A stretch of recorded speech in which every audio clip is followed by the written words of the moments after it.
It is important to live just freely and without worrying about what other people think and what people say. But for such a long time, that's not how I lived. My name is Emmanuel Ogunjumo, and this is my story that I just want to share with you. And today I'm going to be talking to you about, why it is important what your name is. And I mentioned that my name is Emmanuel, but if you take a look at my birth certificate, you wouldn't find that name Emmanuel on there. In fact, Emmanuel was given to me by my parents in 2012 after they came by, and I was just getting over a really tough period in my life. And what I realized was that before then, I'd been going by the name Sean, but Sean is not actually my real name either. Sean is just a name that everybody was comfortable with, and they were calling me that because they couldn't really pronounce my real name, which was Oluwaseun. So in order to help people out, I decided that, I would go by Sean. I saw it as being a little bit better than them trying to pronounce something they couldn't pronounce. I didn't realize then that, there's something to somebody pronouncing your real name and really saying what your name really is. So I used to go by Sean, and if you think about Sean was not a guy that you really wanted to know. Not that I was a bad guy, but at the end of the day, it was just, I wasn't living my identity. In fact, I was living by what I was identified with.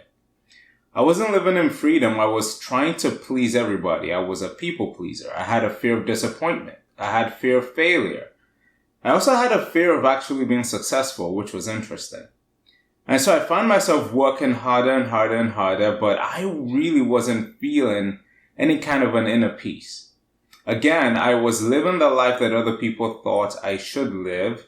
And you know what happens when you start to live according to the rules of other people and not according to who you are.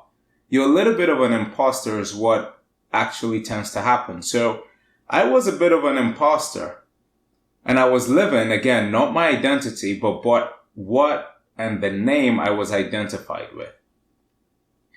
So when my parents came in 2012, as I'd started to realize some of this and I wanted to change it, I said, I really want you to give me a name that denotes and connotes my identity.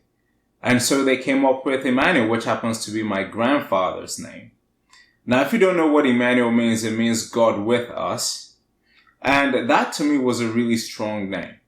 So I went from, being Sean, and that wasn't really my name, living according to other people's identity, to becoming Emmanuel, and that's what my parents had given me. So when I say Emmanuel is not on my birth certificate, understand that it is a name that my parents gave me when I was much older. So it is still my name because my parents gave it to me, but just not, before I was born or right after I was born or 8 days after I was born, which some cultures do.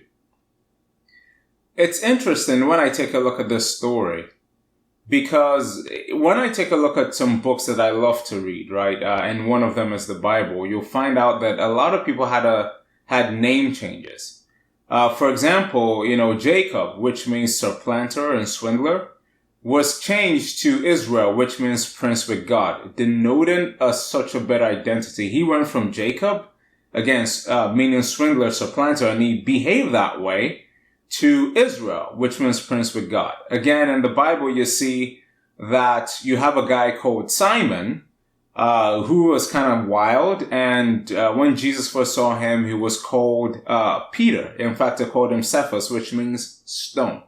Again, it was speaking about something about him. He said, hey, your name might be Simon, but in reality, your identity is Cephas, stone, which means strong, solid. That's what that means.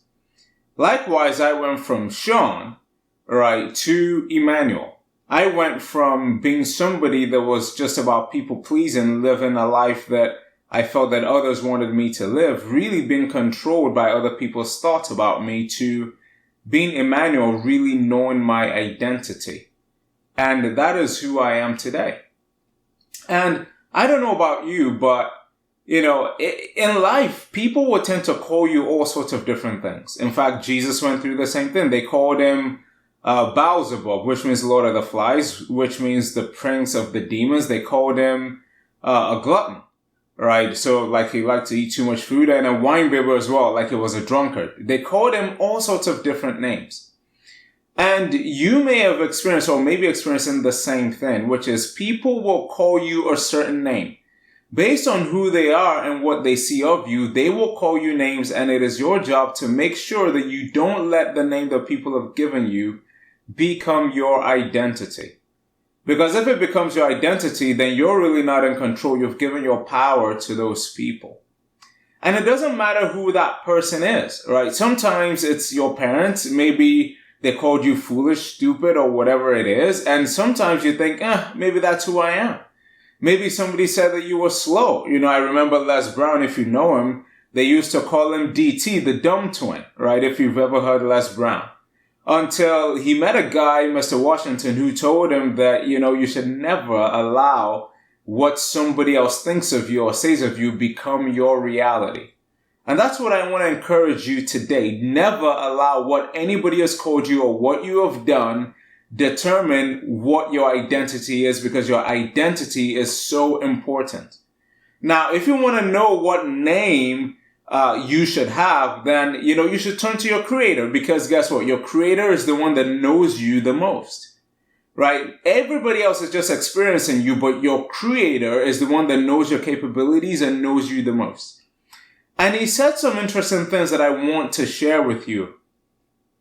When he made me and you, he said something about us that is awesome.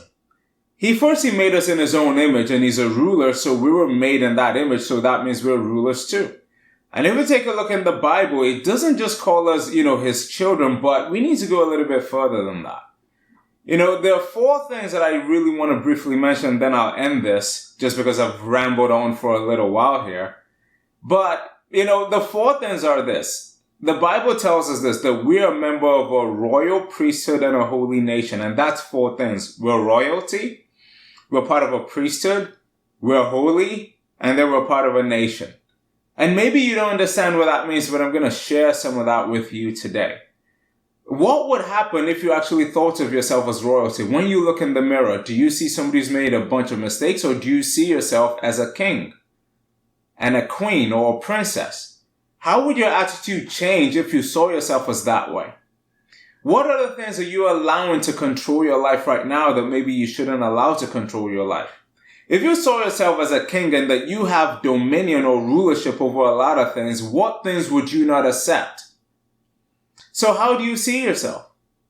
Do you see yourself as somebody that can be a king and is meant to rule and reign in this life? Or do you see somebody that's just being swept around by whatever happens in life, by the whims and whams of life?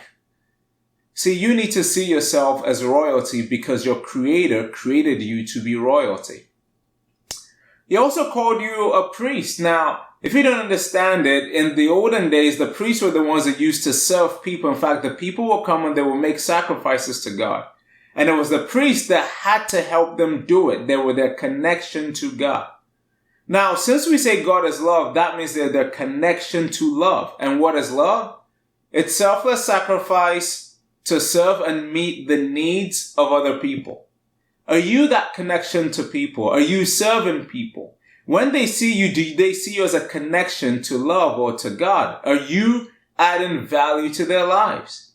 See, we were created to serve and meet the needs of people. Think about what would happen if you just woke up every single day and you said, listen, my goal is to leave a profit in people or to add value to people. Wouldn't that be amazing?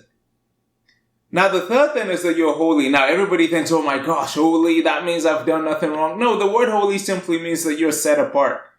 So you can't think about, well, you're just like, oh, well, everybody else. And, oh, no, you are set apart. You're set apart for greatness. God sees you as an individual. You can do amazing things. And here's the thing. 4th thing, you're a member of a nation. That means you're not the only one. You're not the only one with this mindset. No, you're not weird, all right? If you think you were meant to achieve something spectacular and great, yes, you were. So you're not alone. There are lots of people like you. I don't know what you're going through. You may think you're alone, but you're not. But I want to just mentioned to you today that you're a member of a royal priesthood and a holy nation. In fact, that's what your Creator says about you. Now, that is the person who created you. He knows you the most, and he says these things about you. Believe me, I didn't think that about myself before, but I understood this and I realized this. How can I know myself better than my own Creator? Although I may doubt what he says about me, I should understand that he knows me better than I know myself. So here's the thing. My Creator said it, it is my job to believe it. If you would start to understand your true identity and you know that the name is given you is a name that is just awesome versus the name that other people have given you, it will change your life. So here's the thing. My name is Emmanuel. Emmanuel means God with us. And here's what I want to be. I want to be a person that reflects my name, the one that my Creator has given me. And that's what I hope to do with my life. Thank you so much for watching, and we'll continue this next time. Take care.